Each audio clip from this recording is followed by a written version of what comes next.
Monsoon की तेज़ बारिश में अमृता अपने डेस्क पर बैठी बारिश की रिमझिम को सुन रही थी और कभी-कभी बिजली की चमक बादलों को रोशन कर देती थी।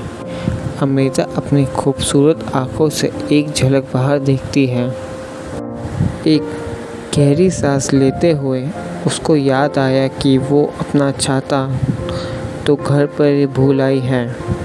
उसके कॉलीग पहले से ही निकल चुके थे, उसे छोड़कर, जो इंतज़ार कर रही थी कि शायद बारिश थोड़ी धीरे हो जाए, लेकिन बारिश के तो रुकने के आसार ही नहीं लग रहे थे।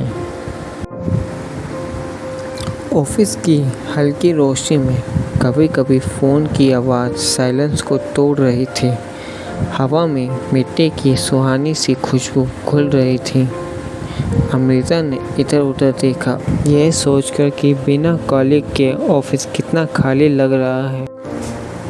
खिड़की के पास रखे पौधे हल्के से हिल रहे थे और घड़ी की टिक-टिक की आवाज़ कुछ ज़्यादा ही तेज़ सुनाई दे रही थी।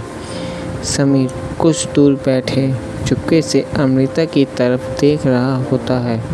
उसने देखा कि अमृता बार-बार खिड़की की तरफ बेचैनी से देख रही थी। समीर ने अपनी हिम्मत को जोड़ते हुए वो अमृता के पास एक फ्रेंडली स्माइल के साथ आया। हे अमृता, क्या तुम किसी का इंतज़ार कर रही हो?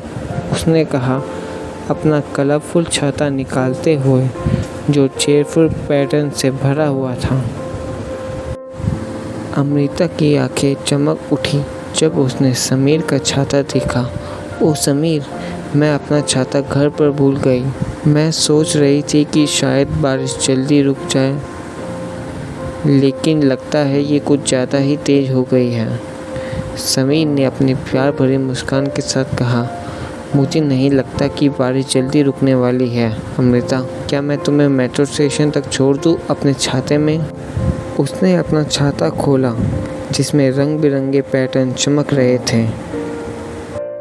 अमृता थोड़ी देर के लिए हिचकिचाई, पर thank you Sameer, that would be really nice. दोनों शेर छाते के नीचे बारिश में निकले।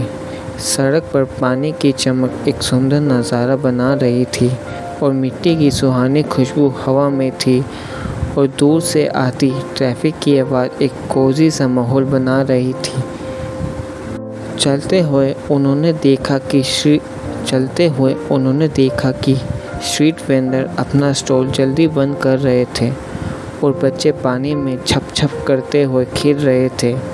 उनकी हंसी हवा में गूंज रही थी। सो क्या तुम हमेशा से ही ऐसी भुलक्कड़ हो छाते के मामले में? समीर ने टीस करते हुए पूछा। उसकी आंखों में प्लेफुल शरारत भरी हुई थी। अमृता ने हंसते हुए जवाब दिया, more often I like to admit, ये मेरा एक टैलेंट है। अच्छा हुआ मैं यहाँ था तुम्हें बचाने के लिए, समीर ने एक हीरोइक टोन में कहा।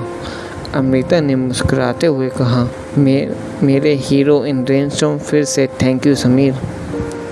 कोई बात नहीं अमृता, समीर ने रीअश्योरिंग स्माइल के साथ जवाब दिया। मैं तुम्हें बारिश में अकेला नहीं छोड़ सकता।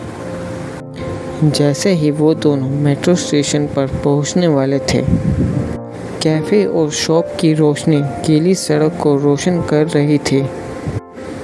एक स्ट्रीट म्यूजिशियन अपने गिटार पर एक चेयरफुल धुन बजा रहा था, जो उनकी वॉक के लिए परफेक्ट साउंड ट्रैक बन गई थी। अमृता को छाते में मिले कंफर्ट को छोड़ने का मन नहीं कर रहा था। उसने समीर की तरफ देखा और उसका दिल तेज़ी से धड़क रहा था। हे समीर, कॉफ़ी पर चलोगे कभी? तुम्हें प्रॉपर थैंक यू कहना है मुझे, उसने अपनी बोलने से हैरान होते हुए पूछा। समीर की आंखें सरप्राइज और खुशी से चमक उठी। I love that, how about tomorrow same time? Amrita ने हाँ में सर हिलाया। उसके चेहरे पर एक बड़ी सी स्माइल आ गई। It's a date. दोनों ने एक दूसरे को अलविदा कहा। अमृता ने देखा कि समीर भीड़ में खो गया। बारिश अभी भी तेज हो रही थी। उसका दिल एक्साइटमेंट में फ्लिकर कर रहा था। बारिश ने शायद उसके इवनिंग के प्लान्स बिगाड़ दिए थे, लेकिन उसने उसकी लाइफ में कुछ नया और अनएक्सपेक्टेड ले आई थी। जैसे ही वो दोनों